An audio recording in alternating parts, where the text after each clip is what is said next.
ओवैसी साहब ने हमें सपोर्ट किया। अब्दुल इमाम जी ने जिस तरीके से परिवार का दृष्टि दिखाया, मैं दिल की गहराइयों से उनके साथ साथ सभी सोशल मीडिया और चैनल को और अखबार वालों को मैं हृदय से मैं आपका ऋणी हूँ जनता पर, इसके अलावा नहीं। लेकिन पहली बात मुझे भरोसा, मैं तो कुछ नहीं जानता था सर, मेरे पर एक क्रिमिनल केस नहीं है, आचार संहिता और आंदोलन के केस, इसके अलावा एक केस नहीं है। और उसके बाद ये खेमका की किसने मरवाया ये भी उजागर करूंगा, मारा बिलाल ने।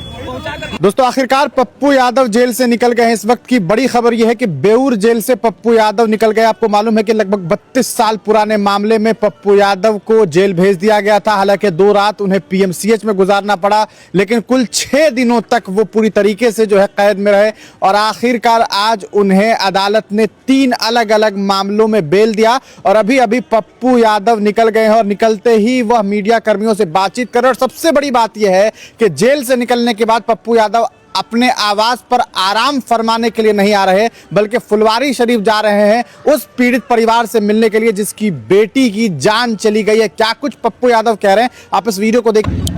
और 2 बड़े, एक दिल्ली के नेता और एक बिहार के नेता, 2 नेता और एक पूर्णिया के नेता, 3 आदमी की बड़ी साजिश थी, बहुत ज्यादा गहरी साजिश थी। मैं आपको वादा करता हूँ, अभी मैं जा रहा हूँ जहाँ कल बेटी की हत्या की गई वहीं जा रहा हूँ। मैं 3 बात आपसे कहना चाहूंगा। एक, खेमका हत्याकांड जिसकी हत्या बिलाल क्रिमिनल ने की, खेमका, और एक वरिष्ठ मंत्री जो अभी हैं उनका गार्ड, और खेमका हत्याकांड में उसके एक परिजन बिलाल शूटर था उसको, और हत्या करवाने में उसके ही परिवार के एक लोग इन्वॉल्व है। इसको भी मैं उजागर करूंगा और एक मंत्री का नाम उजागर खेमका में करूंगा। दूसरा, इनकाउंटर जो खेमका में हुआ था वो गलत बच्चे का हुआ, वो गवाही हमें मिल गई है। देखा गया 4 बजे निकाल के उसको गोली मारा गया, उसको हाईकोर्ट और सुप्रीम कोर्ट लड़ूंगा और उस इनकाउंटर को मैं उजागर करूंगा।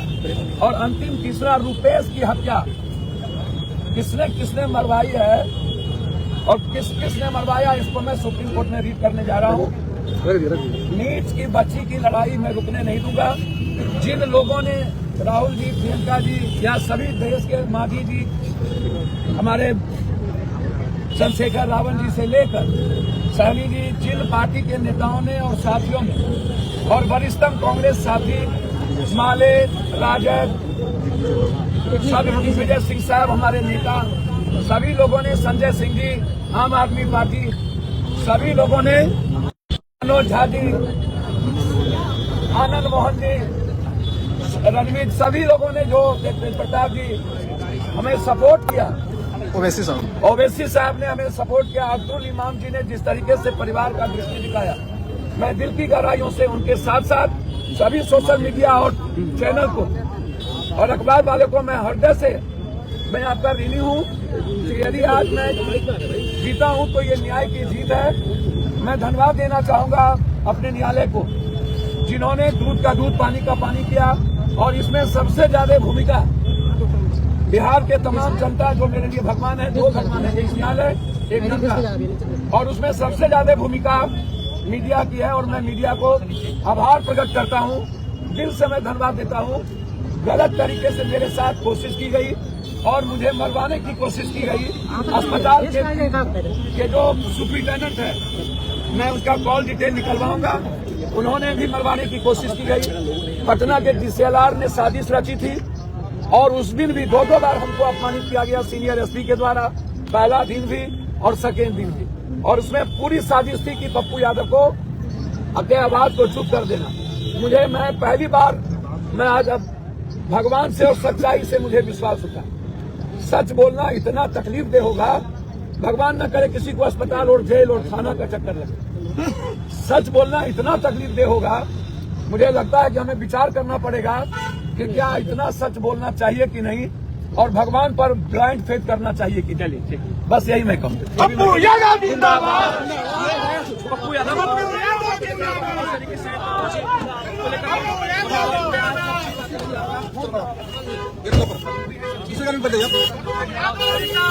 जी अभी भी तो सारे इंसाफ दिलाने ना, लाइन में जुड़े रहेंगे।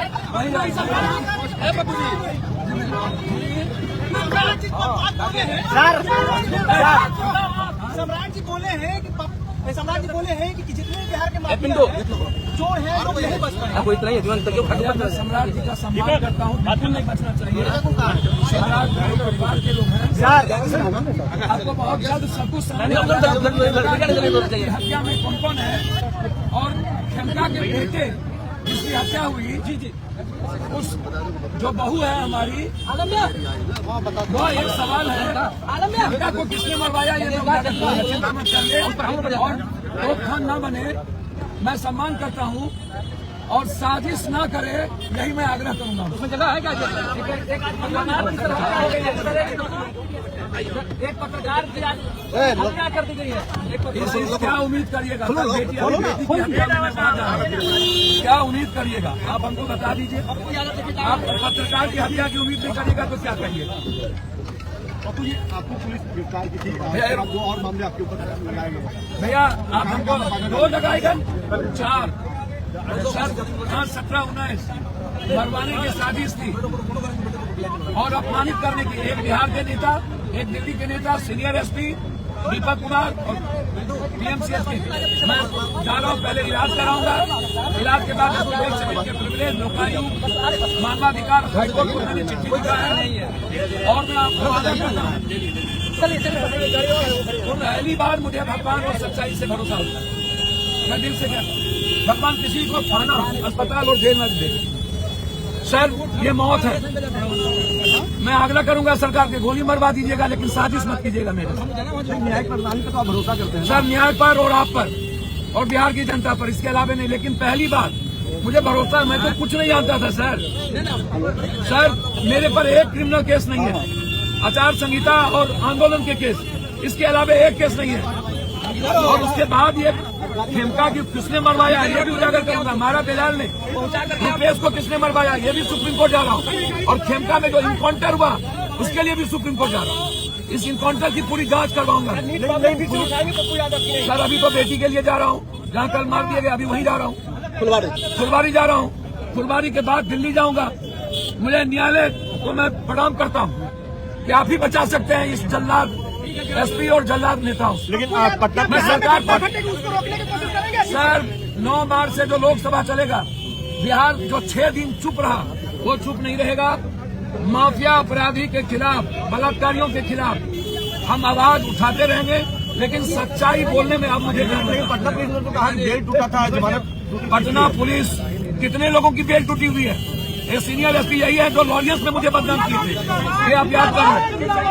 ये वही है मैंने भी प्रिविलेज किया। सम्राट चौधरी कह रहे हैं कानून का राज है, भैया अब मैं सम्राट जी मेरे भाई हैं, मैं उनका सम्मान करता हूँ।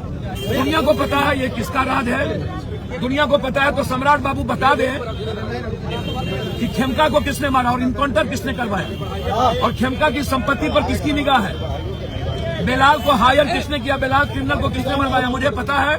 मैं नाम 1 महीना के अंदर उजागर करूंगा। नीट मामले की जांच अब सीबीआई शुरू कर दिया। भैया मुझे खुशी है कि सीबीआई दूध का दूध पानी करे, इसको ये ना करे और बच्ची को न्याय मिले। बेटी की लड़ाई के लिए मैं 100 बार मरूंगा, लेकिन साजिश न करे सरकार। और जिन जिन लोगों ने मुझे मारवाने की कोशिश की और अपमानित किया है, उसको मैं सुप्रीम कोर्ट तक ले जाऊंगा। कि देखा आपने किस तरीके से पप्पू यादव ने मीडिया कर्मियों के साथ के सामने आकर के सीधे तौर पर यह बात कही है कि मैं झूठ तो नहीं बोलूंगा, लेकिन सच बोलना अब मुश्किल सा हो जाएगा। क्या मैं सच बोल पाऊंगा या नहीं, ये वक्त बताएगा। पप्पू यादव की आवाज से हम सीधे आपको तस्वीरें दिखा रहे हैं। आप देखिए किस तरीके से पप्पू यादव ने तमाम अपनी बातें कही है। आप इस पूरे मामले पर क्या सोचते हैं, कमेंट सेक्शन में अपनी प्रतिक्रिया जरूर दीजिएगा।